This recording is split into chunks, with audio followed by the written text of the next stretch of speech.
जनवरी 2026 के एग्जाम्स अब बस 70 डेज दूर हैं और मैं जानता हूँ आप में से कुछ ऐसे हो जिनकी तैयारी अभी बहुत पुअर चल रही होगी या अपने प्लान के हिसाब से अच्छी नहीं चल रही होगी और आप ये क्वेश्चन कर रहे होंगे whether 70 days is enough for you to clear your exams in January 2026 और you should defer it. My answer to that is the battle is not lost.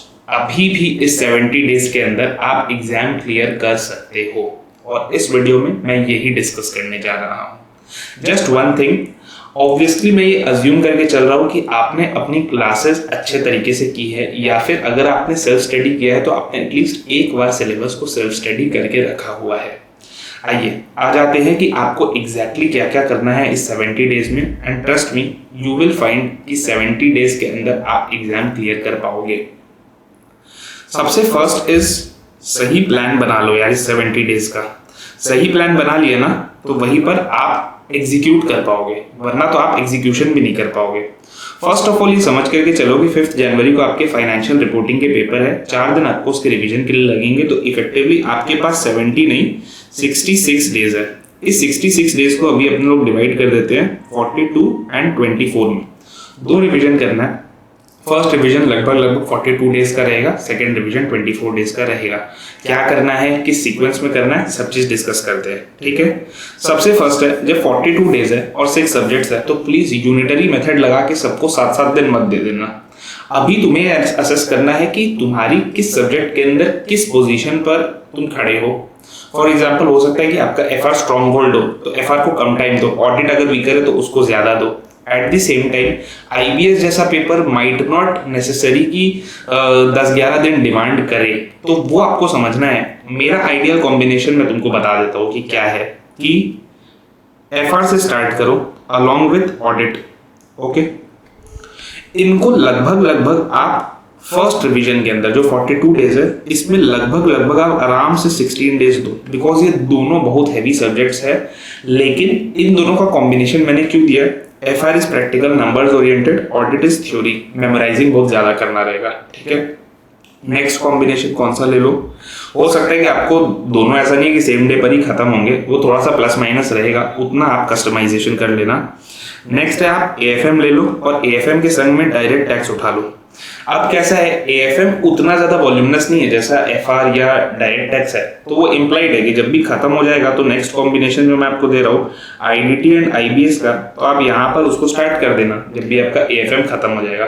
Broad level पर बोलूँ तो सब्जेक्ट वाइज कॉम्बिनेशन आपके ये है, लेकिन एक important चीज बताना चाहूंगा, आपको ऐसा नहीं है कि सब सब्जेक्ट्स के अंदर सेम मार्क्स लाने हैं, या चाहो भी तो भी नहीं आएगा। कोई आपके स्ट्रांग होते हैं, कोई आपके वीकर होते हैं।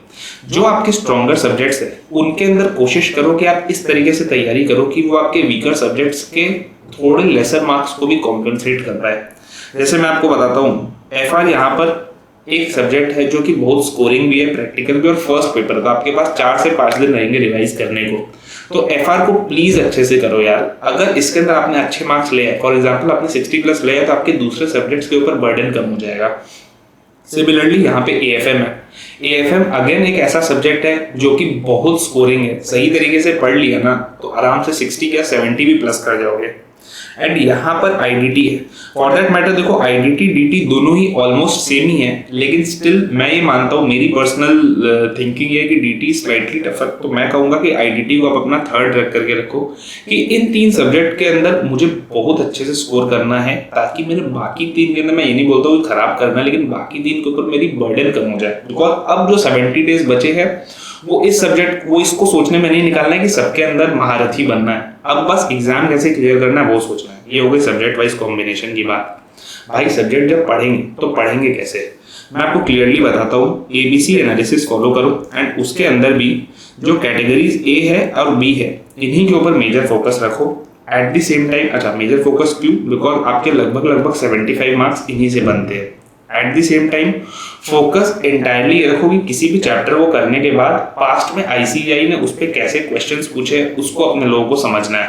तो past questions plus MTP RTP इन सब में कैसे क्वेश्चंस आ रहे हैं वो देखना है, प्लस ICAI का जो टेस्ट योर नॉलेज है चैप्टर के एंड में जो क्वेश्चंस है उनको करना है। ये बहुत इंपॉर्टेंट है, बिकॉज अब जो है आपको कंफर्टेबल बनना है कि एग्जाम में क्या पूछा जा रहा है, आप उसको कर पा रहे हो कि नहीं कर पा रहे हो। अभी नॉलेज गेनिंग का टाइम चला गया, 70 डेज के अंदर बस ये समझना है एग्जाम में क्या आता है। तो फटाफट एक चैप्टर पढ़ा, उसके कॉन्सेप्ट्स को क्विकली रिवाइज किया एंड देन सीधे क्वेश्चन सॉल्व करने में आ जाओ, ठीक है। मोस्ट इंपॉर्टेंट चीज, how does your day look like in these 70 days. Every single day matters now. अब कोई भी डिस्ट्रैक्शन का, कोई भी टाइम वेस्ट का कोई स्कोप नहीं बचा है। 70 डेज तो बेयर मिनिमम है यार। इसके बाद अगर और 10 दिन वेस्ट कर दिए ना, तो मैं कहूंगा कि शायद आप सच में ट्रेन मिस कर जाओगे, ठीक है। कैसे अपने डे को प्लान करो, मैं स्ट्रांगली रिकमेंड करता हूँ कि थ्योरी और प्रैक्टिकल दोनों को संग में लेकर के चलो। जैसे अभी मैंने आपको बोला ना, FR audit, this is more like practical, this is more like theory. AFM DT again theory practical है, लेकिन स्टिल बहुत ज्यादा मेमोराइजिंग करना पड़ता है, TDS के रेट्स, बाकी सारी चीजें। AFM कंप्लीटली प्रैक्टिकल है। IDT IBS के अंदर ये अगेन थ्योरी प्रैक्टिकल मिक्स है, ये भी थ्योरी प्रैक्टिकल मिक्स है। तो मैं यही बोलूंगा कि आपके डे के अंदर, मॉर्निंग के अंदर, your mind is fresh, your mind has a lot of retention absorption capability. थोड़ा सा थ्योरी पढ़ लो 2-3 घंटे, फिर एक बार प्रैक्टिकल में शिफ्ट कर जाओ ताकि आपको एक मोनोटोनस नहीं लगे। अगेन आप इवनिंग के अंदर एक चाय पी करके थ्योरी पढ़ने बैठ जाओ, डे एंड कर दो प्रैक्टिकल सब्जेक्ट के संग। मोस्ट इंपॉर्टेंट चीज बॉस, मॉक टेस्ट तो लिखने ही पड़ेंगे। पढ़ना, मेमोराइज करना एक चीज है, एग्जाम में आपसे वर्बल या वाइवा नहीं पूछा जाएगा, एग्जाम में आपको लिख के आना है। तो एटलीस्ट मैं बता रहा हूँ, बेयर मिनिमम एक मॉक टेस्ट लिखो। मॉक टेस्ट लिखने से क्या होगा, 1 को 3 घंटे वाला एग्जाम सिनेरियो पता चलेगा, आपकी असलियत पता चलेगी। फर्स्ट रिवीजन के एंड में मॉक टेस्ट लिखो। लेकिन इसके अलावा जो एक स्मार्टर चीज आप कर सकते हो ना, वो ये है कि जैसे जब आप ये past questions, MTP, RTP, ICAI के क्वेश्चंस देख रहे हो, तो आपको लगे कोई अच्छा क्वेश्चन है, उसको उसी समय एक बार लिख लो। कितना लगेगा यार, 10-15 मिनट्स लगेगा। आपका एक राइटिंग प्रैक्टिस भी हो जाएगा, आपको एक कंफर्ट भी आ जाएगा। एडिशनली दूसरा पॉइंट, जब आपको मैं बोलता हूँ कि मॉक टेस्ट या वो करना है, कोई क्वेश्चंस को लिखना है, इंपॉर्टेंट एडजस्टमेंट्स को ना मार्क कर लो, जिससे कि जब आप सेकंड रिवीजन करने जाओ या जब आप अपने फाइनल रिवीजन को करने जाओ ना, तो आप एक कैलकुलेटर के ऊपर इंपॉर्टेंट एडजस्टमेंट्स को वहीं पर सॉल्व कर लो। बहुत सारे क्वेश्चंस ऐसे भी होते हैं, फॉर एग्जांपल डायरेक्ट टैक्स के अंदर PGBP है, PGBP का तो क्वेश्चन आप सिंपली कैलकुलेटर पर ही सॉल्व कर सकते हो, कुछ इंपॉर्टेंट क्वेश्चंस की फाइनल आंसर मेरा क्या आ रहा है। तो इस तरीके से स्मार्ट वर्क करना है, हार्डवर्क के संग। कुछ चीजें प्लीज अवॉइड करना। First and foremost among them is perfectionism या डेप्थ में जाने का टाइम बहुत पहले पार हो चुका है, अब उसके लिए कोई समय नहीं बचा है।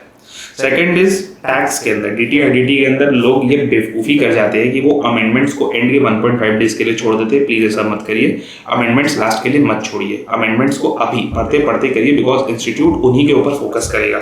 तीसरा चीज है, जैसा कि मैंने बोला, नेग्लेक्टिंग ICAI स्टडी मटेरियल। मैं मानता हूँ 70 डेज बचे हैं, अब आप टीचर्स आपने पढ़ा था उसके बुक को छोड़कर ICAI स्टडी मटेरियल पढ़ने नहीं बोल रहा हूँ। मैं ये बोल रहा हूँ कि एंड के अंदर जो टेस्ट और नॉलेज क्वेश्चंस है, उनको एटलीस्ट देख करके जाइए, that will be very helpful, आपको भी कॉन्फिडेंस मिलेगा।